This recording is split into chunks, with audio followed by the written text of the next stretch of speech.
இந்த senior சமயக்காரரும் junior சமயக்காரரும் 2 பேரும் பேசிக்கிறாங்க. எப்படியாவது இந்த அன்பு பேரை கெடுக்கணும், எப்படி எல்லாம் விட்டுட்டு போயிட்டானே அந்த ஜீவா ஓனரு அப்படிங்கிறதே இதில் தானடா அடுத்ததில் பார்த்துக்கோம்டா, என்ன பண்ணலாம் ஏது பண்ணலான்னு மண்டையை போட்டு குழப்பிக்கிட்டு இருக்காங்க. இந்த பக்கம் பார்த்தீங்கன்னா அன்பு பார்த்து ஜொல்லு வடிஞ்சிட்டு இருக்கு. அப்புறம்னா அன்பு சார் அப்படின்னு சொல்லி வந்து நிற்க, ஏம்மா ஏன் பக்கத்தில் வந்து நிற்கிற, தள்ளி நில்லு அப்படிங்கிறாங்க. என்ன சார், ஒரு அழகான பொண்ணு பக்கத்தில் வந்து நின்னா சந்தோஷம் தானே படணும் அப்படின்னு சொல்ல, அது சராசரி ஆண்களுக்காக இருக்கலாம், இல்லை ஒரு சில ஆண்களுக்காக இருக்கலாம், எனக்கு அப்படி இல்லை, நீ தேவதையாகவே வந்து நின்னாலும் எனக்கு பொழப்பு தான் முக்கியம், தள்ளி நில்லு அப்படிங்கிறத கேட்டுட்டு கண்மணி அப்படியே பூரிச்சு போகிறாங்க. அப்போ நம்ம பயப்பட தேவையில்லை, அப்போ ஏன்டி நீ தான் வேணாங்கிற, அப்புறம் ஏன் பயப்படுற? அவர் நான் பார்க்குது, அன்பு அன்பு சார், சார் நான் நல்லா படிச்சிருக்கேன், எனக்கு இந்த சமையலில் ரொம்ப பிடிக்கும், நீங்கள் நானும் சேர்ந்து பார்ட்னர் ஆனால் எப்படி இருக்கும்? என்னது ஜீவா சாருக்கு துரோகம் பண்ண சொல்கிறீங்களா? சார் சார் நான் அப்படி சொல்லலை, நான் சொல்கிறது லைஃப் பார்ட்னர் அப்படிங்கல. ஹலோ என்ன நினச்சிட்டு இருக்கீங்க? லைஃப் பார்ட்னர் ஆகிறதுக்கு முன்னாடி அவங்களுக்கு கல்யாணம் ஆயிடுச்சா ஆகலையா இதெல்லாம் நீங்கள் பார்க்க மாட்டீங்களா? ஏன் ஏன் உங்களுக்கு தான் கல்யாணம் ஆளுன்னு எனக்கு தெரியுமே, நீங்கள் தான் ஜீவாட்ட சொன்னீங்களே, நீங்கள் பொய் சொல்லாதீங்க, உங்களை எனக்கு ரொம்ப பிடிச்சிருக்கு, ஐ லவ் யூ அன்பு சார் அப்படிங்கல. அப்படியே தள்ளி விட்டுறாருங்க, வேகமாக கிட்டக்க வந்து அப்படியே நெருங்கிக்கிட்டு சொல்லவும், என்ன நீங்கள் நினச்சிட்டு இருக்கீங்க, என்னை பற்றி என்ன தெரியும்? என்ன தெரியும்? இல்லை அன்பு நீங்கள் நல்லா சமைக்கிறீங்க, அழகாக இருக்கீங்க, நல்லா பேசுகிறீங்க, இதை விட என்ன வேணும்? என்ன வேணுமா? ஐயோ இங்கே பாருங்க, அப்புறம் உங்களுக்கு எனக்கு செட் ஆகாது, அதெல்லாம் இல்லை அப்படின்னு சொல்ல, எனக்கு உங்களை பிடிச்சிருக்கு, ஐயோ எனக்கு கல்யாணம் ஆயிடுச்சு அப்படின்னு கத்துறாங்க. என்னது கல்யாணம் ஆயிடுச்சா? சும்மா பொய் சொல்லாதீங்க, அதெல்லாம் வேண்டாம், பொய் சொல்லாதீங்க அப்படி சொல்லல. இங்கே பார், என் பொண்டாட்டி எங்கே இருக்கா தெரியுமா? இங்கே தான் இருக்கா தெரியுமா? இங்கே இருக்கலாம் என்ன பொய் சொல்கிறீங்க அப்படி சொல்ல, இங்கே என்ன என் மனசுக்குள்ளே இருக்கான்னு சொன்னேன் அப்படின்னு சொல்ல, பொய் சொல்லாதீங்க அன்பு ப்ளீஸ் அன்பு, இங்கே பாரு மரியாதையாக போயிரு அப்படின்னு சொல்லிட்டு தள்ளி போகிறாரு. இதை ஜீவாவும் கேட்டுறாங்க. அன்பு கண்மணி வெளியே நின்று கேட்குது, என்ன கண்மணி ஜீவா அப்படி பேசிகிட்டு இருக்கா? அப்படி அப்போ அன்பு கல்யாணம் ஆயிடுச்சா அப்படின்னு சொல்லிட்டு உள்ளார வராங்க. அப்புறம் நான் அப்படி பார்த்துட்டு அங்கிட்டு போயிடுது. அன்பை பார்த்துட்டு, என்ன அன்பு உங்களுக்கு கல்யாணம் ஆயிடுச்சா? சொல்லவே இல்லை அப்படிங்கல. சாரி ஜீவா, இது ஒரு பெரிய விஷயம்னு நான் சொல்லலை அப்படிங்கிறாங்க. அப்படியா, சரி சரி அது இருக்கட்டும், உங்கள் மனைவி பேர் என்ன, உங்கள் மனைவி எங்கே இருக்காங்க? இங்கே தான் இருக்கான்னு நீங்களே, அப்போ உங்கள் மனசுக்குள்ள இருக்கிறத சொன்னீங்களா அப்படின்னு சொன்னோன்னே கண்மணி பார்க்குறாரு. பார்த்துட்டு, ஒன்றும் இல்லை ஜீவா நான் சமைக்க போகிறேன் அப்படின்ட்டு போகிறாங்க. நீயே சொல்லாதப்ப நான் ஏன் சொல்லணும் அப்படின்ட்டு கண்மணி போகுது. ஜீவா பார்க்குறாங்க, என்ன நடக்குதுங்க, கண்மணி புருஷனையும் அவ சொல்ல மாட்டேங்கிறா, இவன் பொண்டாட்டியை இவன் சொல்ல மாட்டேங்கிறாரு, எங்கிட்ட நல்லபடியாக வேலை பார்த்தா சரி அப்படின்னு ஜீவா போகிறாரு. அடுத்து பார்த்தீங்கன்னா ஜீவா வந்து பொருட்கள்லாம் வாங்கணும்னு சொல்லிட்டு வெளியூர் போயிடுறாங்க. இங்கே கண்மணி வீட்டில் வேலை இருக்குன்னு லீவு சொல்லிடுறாங்க. வீட்டில் என்ன வேலை அப்படின்னு பார்த்தீங்கன்னா, சமையல் ஒரு ஆர்டர் வந்திருக்கு, அதனால் அவங்க அம்மா சொல்கிறாங்க என்னால் முடியாதுடி கொஞ்சம் துணைக்கு இருடி அப்படின்னு சொல்லி இருந்துடுறாங்க. அதே சமயம் இங்கே பார்த்தீங்கன்னா இதுங்க ரெண்டும் எப்படியாவது அன்பை இந்த ஹோட்டலை விட்டு விரட்டணும் அப்படிங்கிற பிளானிங்கில் இருக்கிறாங்க. அடுத்து இவர் வந்து என்ன பண்ணாங்க, ஃபோன் பண்ணுறாங்க. ஃபோன் பண்ணிவிட்டு என்ன சொல்கிறாங்கன்னா, ஒரு 50 பேருக்கு ஒரு ஆர்டர் கேட்டிருக்காங்க, ஒரு டிஃபன் வேணுமா, இடியாப்பமும் பாயாமல் செய்யணும், இன்னும் 1 மணி நேரத்தில் வந்துடுவாங்க, செஞ்சு ரெடியாக வைங்க அப்படின்னு சொல்லிடுறாங்க. சார் இடியப்பம் வடகரி எனக்கு தெரியாதே அப்படின்னு சொல்ல, யோ நீ அன்புக்கிட்ட சொல்லுங்க அப்படின்னு சொல்கிறாங்களா. சரிங்க சார் நான் சொல்லிடுறேன் சார் அப்படின்னு சொல்ல, இவர் பாட்டுக்கு ஃபோனை வச்சிடறாரு. அப்படியே கிட்டக்க போகிறாங்க. அன்பு பார்த்தா வேலை பார்த்துட்டு இருக்கான். சார் ஒரு 50 பேருக்கு சமைக்கணுமே சார். யோ 50 பேருக்குமா சமைக்கணும், இன்னும் 80 பேருக்கு சமைக்கணும், போங்க அப்படின்னு சொல்ல, என்ன இப்படி சொல்கிறான் அப்படியே ஒன்றும் தெரியாத மாதிரி போயிடுறாங்க. கேட்டால் நான் சொன்னேன்னு சொல்லிக்கலாமே அப்படிங்கிறக்கிட்டு பார்த்தா அன்புக்கிட்ட மறுபடியும் ஒரு 1/2 மணி நேரம் கழிச்சு வந்து, இடியாப்பம் பாயா வடகரிலாம் சமைக்கலாம்ல, அதெல்லாம் சொன்னால் தான் சமைக்கிறது, நீங்கள் போகிறீங்களா எனக்கு வேலை இருக்குது அப்படிங்கிறாங்க. சொல்லிட்டேன் அப்படிங்கிற மாதிரி போக, அடுத்து பார்த்தா 1 மணி நேரத்தில் வந்துடுறாரு. ஜீவா வந்துடுறாங்க. ஆட்களும் வந்துடுறாங்க. 50 பேருக்கு சூப்பராக வேணும் அப்படின்னு சொல்லிட்டு, ஏன்னா அது ரிட்டையர்மெண்ட்டுக்கு ஏதோ கொடுக்குறாங்க போல இருக்குது, அந்த ஃபங்க்ஷனுக்கு வராங்க. வந்த கையோட என்னாச்சு இடியப்பம் ரெடியா அப்படின்னு கேட்க, அன்பு என்ன பண்ணுறாரு, இடியப்பம் என்ன சொன்னீங்க ஜீவா நீங்கள் சொல்லவே இல்லையா? என்ன அன்பு நான் தான் சொல்லிவிட்டேனே சார் நீங்கள் சொல்லலையா அப்படின்னு அந்த சீனியரை பார்த்து கேட்க, என்ன சார் நான் சொல்லிட்டேனே அன்பு, நான் தானேப்பா சொன்னேன் நீ செய்யலையா அப்படின்னு கேட்க, என்ன சொன்னீங்க, நான் தான் 50 பேருக்கு சமைக்கணும்னு சொன்னேன்ல, இங்கே பாருங்கள் நீங்கள் சொன்னது 50 பேருக்குல நிறைய பேருக்கு சமைக்கணும், 50 பேருக்கு எப்படி சமைக்கிறது நான் சொன்னேன். ஐயோ நீங்கள் சொன்னதாக சொல்லிட்டேங்க, நீ இடியப்பம் பாயாக்கறி சொன்னியா அப்படின்னு சொல்ல, ஐயோ நான் வந்து சொன்னேனே இடியப்பம்லாம் செய்யுங்க அன்புன்னு அப்படி சொல்ல, இங்கே பாருங்க ஜீவா இவங்க வந்து ஃப்ராட் பண்ணுறாங்க, சும்மா வந்து பேசுனாங்க இடியப்பம் சரியா பாயாக்கறி சரியான்ட்டு, ஆனால் இந்த மாதிரி நீங்கள் சொன்னீங்க 50 பேருக்கு ஆர்டர் இருக்குது அப்படின்னு இவர் சொல்லவே இல்லை. ஐயோ சார் இவர் பொய் சொல்கிறாரு, ஏன் சார் அன்பு சார் உங்களுக்கு நான் அப்படி என்ன சார் பண்ணேன் அப்படின்னு ஒரே தான் ட்ராமா பண்ண. அங்கே வந்தவங்க 2 பேர் என்ன பண்ணுறாங்க, என்னங்க தர்றீங்களா இல்லையா, என்ன நினச்சிட்ருக்கீங்க, இது எப்படி எவ்வளோ முக்கியமான விஐபி ஃபங்க்ஷனு என்ன அப்படிங்கல. ஐயோ இப்போ என்ன பண்ணுறது 50 பேருக்கு அங்கே ஐயோ அப்படின்னு சொல்லிட்டு இருக்கல, என்ன அன்பு, ஐயோ இவங்க சொல்லவே இல்லை ஜீவா அப்படிங்கிறாங்க. பார்க்குறாங்களா, என்ன ஜீவா இவரை நேற்று வந்து அவரை நம்பி சமைக்கிற கூட்டுற நாங்களாம் இருக்கிறத நம்பாமல் அப்படின்னு கண்மணிக்கு ஒரு அன்புக்கு ஒரு மாதிரி ஆகுது. என்ன இவன் நாங்களாம் இருக்கோம்னு இதை போய் இப்போ சொல்லணும் தேவையில்லையே, ஏதோ இவன் கோல்மால் பண்ணுறான், அன்னைக்கும் பிரியாணி ஏதோ இவன் தான் பண்ணியிருக்கணும் அப்படின்னு நினச்சிட்டு இருக்கல. ரொம்ப அப்படியே ஒரு மாதிரி ஆகுது. அடுத்து பார்த்தா இப்போ எப்படி பண்ணுறது? யோ என்ன நினச்சிட்டு இருக்க? இல்லை சார் தப்பாக எடுத்துக்காதீங்க, பக்கத்து ஹோட்டலில் ஏன் அது தெரிஞ்சால் நாங்கள் இங்கே வர்றோம், எங்களுக்கு அங்கே போக தெரியாதா? இல்லைங்க நாங்கள் காசு வேணாலும் என்னது காசு வேணாலும் தெரியா, என்ன நினச்சிட்டு இருக்க? இப்போ அங்கே போகணும், இன்னும் 1/2 மணி நேரத்தில் போகணும், என்ன பண்ணுவேன்? அப்போ கரெக்டாக பார்த்தீங்கன்னா கண்மணி உள்ளர வராங்க. என்ன பிரச்சனை என்ன சண்டை அப்படின்னு கேட்க நடந்ததெல்லாம் சொல்கிறாங்க. என்ன ஆச்சு?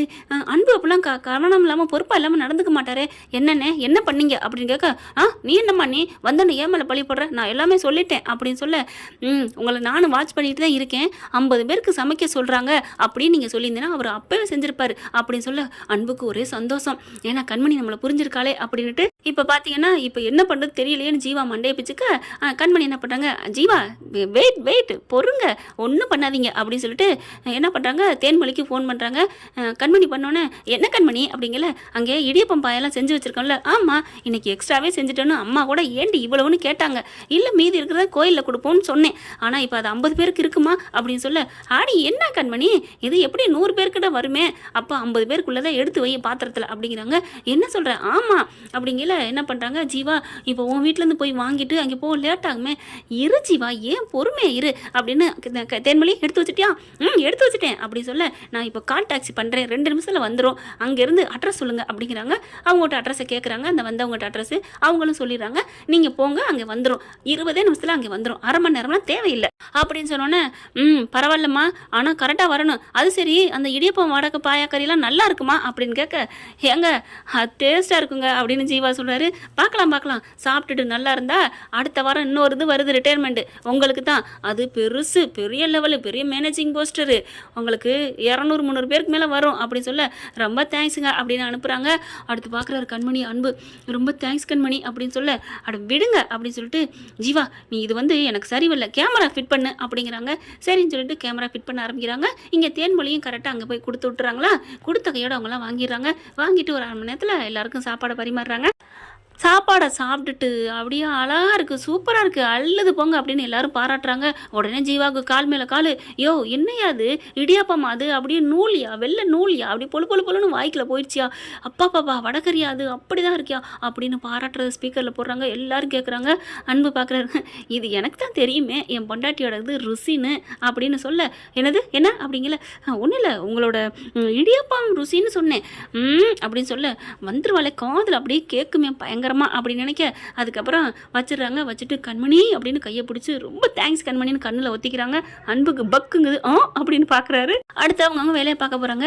என்ன வேலை இருக்குன்னு சொன்னேன், வேலையை முடிச்சிட்டேன் ஜீவா அதான் வந்துட்டேன் அப்படின்னு கண்மணி சொல்கிறாங்க.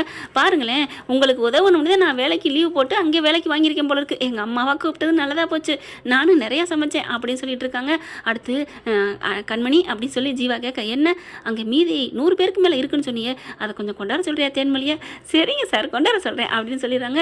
இங்கே பார்த்தீங்கன்னா இதுங்க எல்லாம் பேசிக்கிட்டு இருக்கு. தனியாக போயிட்டு என்னண்ணே இப்படி ஆகிப்போச்சு, ஆமாடா அன்னைக்கு பிரியாணியில் மிளகா அப்படி போட்டோம் தப்பிச்சிட்டேன், இன்னைக்கு இடியப்பம் வடகரி செய்யாமல் சும்மா ஏதோ ஓரலாக சொல்லி வச்சோம் அதுலேயும் தப்பிச்சிட்டேன், இந்த கண்மணி காப்பாற்றி விட்டாலே அப்படின்னு சொன்ன கையோட அப்படியே வீடியோ எடுத்துக்கிறாங்க. சூப்பர் என்ன வேலை பண்ணி வச்சிருக்கியா அப்படின்னு சொல்லல, ஐயோ மாட்டிக்கிட்டோண்டா அப்படிங்கல, வாங்க வெளில வாங்க மரியாதையை வாங்க அப்படின்னு சொல்லி கூட்டிக்கிட்டு கிச்சன் ஜீவாவை கூப்பிட்றாங்க. கூப்பிட்டு என்ன பிரச்சனை அப்படிங்கல நடந்ததெல்லாம் சொல்ல, ஏன்னா அப்படி பண்ணீங்க அப்படின்னு பலான்னு ஒரு அறை கொடுக்க, அண்ணே அவர் தானே பண்ணார், அவர் வயசில் மூப்பங்கன்னா நான் விடுறேன் அப்படின்னு சொல்லிட்டு, இங்கே இல்லை இதுக்கெல்லாம் ஆதாரம் என்ன இருக்குது, கண்மணி போய் சொல்லுது, இவருக்கு ரொம்ப பிடிச்சி போச்சு போல இவரோட ஆள் போல இருக்குது, அதனால இவரை காப்பாற்றுறதுக்கு போய் சொல்லுது, ஓ அப்படியா இங்கே பார் அப்படின்னு சொல்லிட்டு ஆதாரத்தை காமிக்க அன்பு பார்க்குறாரு. அட பாவி அப்படின்னு ஆதாரத்தை கிடைச்சதுக்கப்புறம் தாங்க இவரே அடிக்கிறாரு, 2 பேரையும் வச்சு சாத்துறாரு. பார்க்குறாங்க ஜீவா, இப்போ என்னடா சொல்லுவேன் ஆதாரம் வந்துருச்சா, அட படுபாவி அன்னைக்கு ஒரு சட்டி பிரியாணியை சாப்பாட்டில் மண்ணலி போடுறங்கிறது இதானா, எப்படா தன் கூட இருக்கவங்க சக ஊழியர்களை நல்லா சமமாக பார்க்கணும்டா, இப்படியா பொறாமையாக பார்க்குறது அப்படின்னு சொல்லிட்டு வச்சு வெளுத்து ஓட்டுறாங்க. அந்த புருஷ முன்னாடி 2 பேரும் ஐயோ நல்ல வேலை நம்ம திருந்திட்டோம், நமக்கு இதுக்கு சம்மந்தம் இல்லை அப்படின்னு தனியாக போய் நிற்கிறாங்க. அதுக்கப்புறம் அன்பு பார்த்து, சாரி அன்பு அன்னைக்கு நான் உங்களை தப்பாக நினச்சிட்டேன், பரவாயில்ல ஜீவா விடுங்க, இல்லை உங்கள் மேலே எந்த தப்புமே இல்லை, என்னோட எம்ப்ளாய் தான் அப்படின்னு சொல்லி, அப்போ நான் யார், நீ என்னோட உயிர்ப்பா இனிமே அப்படிங்கிறாங்க. நீ அன்னைக்கே மட்டும் ரோசை உள்ள ஒரு மனுஷனாக இருந்தால் இந்நேரம் வேலையுமாச்சு ஹோட்டலுமாச்சுன்னு போயிருப்பாங்க, ஆனால் நீ என் கூட தோள் கொடுத்து நிற்கிற பாரு அப்படிங்கல. அப்போ என்னை வேற ஆள் நினைக்கிறியாப்பா? ஏன் அன்பு அப்பெல்லாம் இல்லை அப்படிங்கிறாங்க. இன்றைக்கும் அதே மாதிரி தான். இன்றைக்கும் ஐயோ அப்படின்னு சொல்லிட்டு உங்களை நான் ரொம்ப கெட்ட பேராக ஆக்கிட்டேனே, இடியாப்பம் செய்யலைன்னு திட்டி விட்டேனே, என்னை மன்னிச்சிரு அன்பு அப்படின்னு கட்டி பிடிச்சிட்டு ரொம்ப தேம்பி அழுகிறாரு. ஜீவா சார் என்ன குழந்தை மாதிரி அழுகிறீங்க? நான் யாரையுமே அப்படிலாம் நான் ஹர்ட் பண்ணதே இல்லை தெரியுமா அப்படிங்கிறாங்க.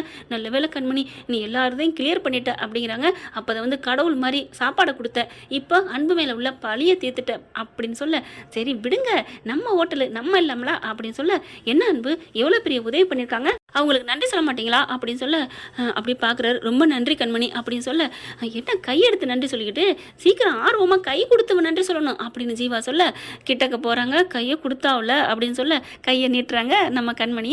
உடனே கை கொடுத்து ரொம்ப தேங்க்ஸ் கண்மணி அப்படின்னு சொல்லிட்டு ஓகே ஓகே பரவாயில்ல அப்படிங்கிற இன்னொரு கையும் சேர்த்து அணைச்சு நறுக்குன்னு அப்படி கையை பிசைகிறாரு. அப்படியே கையை விடுங்க அப்படின்னு தலையை சாக்கிறாங்க நம்ம கண்மணி.